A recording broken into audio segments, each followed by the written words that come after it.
Top quality setup, that is. Top quality. It's finally here, but is it just another GTA 5? Yeah, kinda, but it's not a bad thing. If you don't trust me, there's nothing I can do. Now listen to me. I'm the one who decides your fate.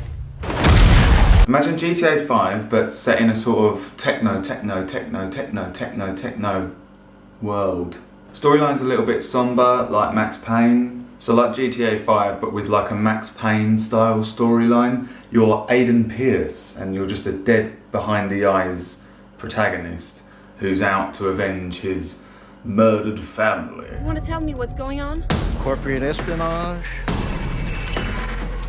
crooked cops, big explosions, honey. It's a fairly good looking game, but not sort of mind-blowingly amazing. Although I never expect to be too blown away by open world games. When it rains, or at night time though, it does look pretty special. Something a little bit special is when it rains. Although setting it wildly aside from GTA 5 is the hacking. This game's a little bit less about sort of gun-ho slaughter and more about like stealthy workarounds. You've got a massive, sprawling and detailed city, and it's just full of like traffic lights and surveillance cameras and pretty much anything that can be hacked.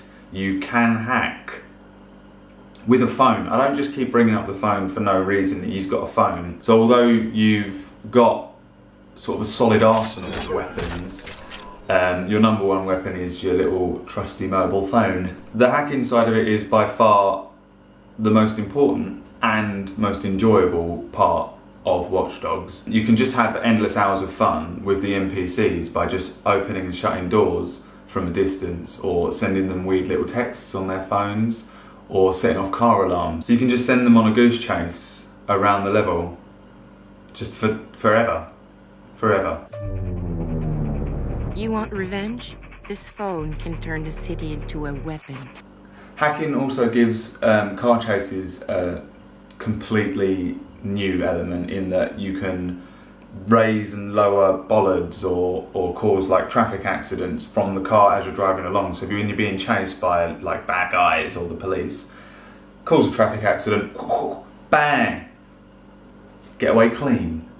There is a sort of minor morality aspect in that if you're killing civilians all the time, you'll become this sort of anarchist, and they'll call the police on you on sight. Save them from assailants, however, and you'll become the hero that Chicago needs, and they'll be less likely to call the cops on you when you drag them harshly from a car and steal it. There is absolutely tons you can do around the city, loads of little side missions. There is a little sort of arcade mode where you just turn into sort of Sonic, but human-paced, and collect coins, and it all goes arcadey and cool. There's like a spider mech destructive chaos mode where you just destroy everything in sight. Pretty much what you would expect from an open world game like this, just loads of stuff going on everywhere.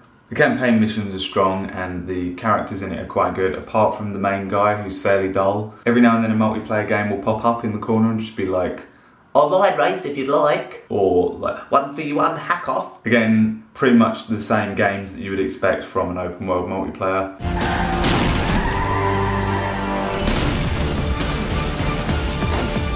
Where are they? This game is basically GTA 5 meets Max Payne meets Assassin's Creed in the future. So there's nothing new to report, but that doesn't mean that it's a bad game. It just sort of takes all of the good components from each of those games and crafts its own complex little world. Nothing new, not bad.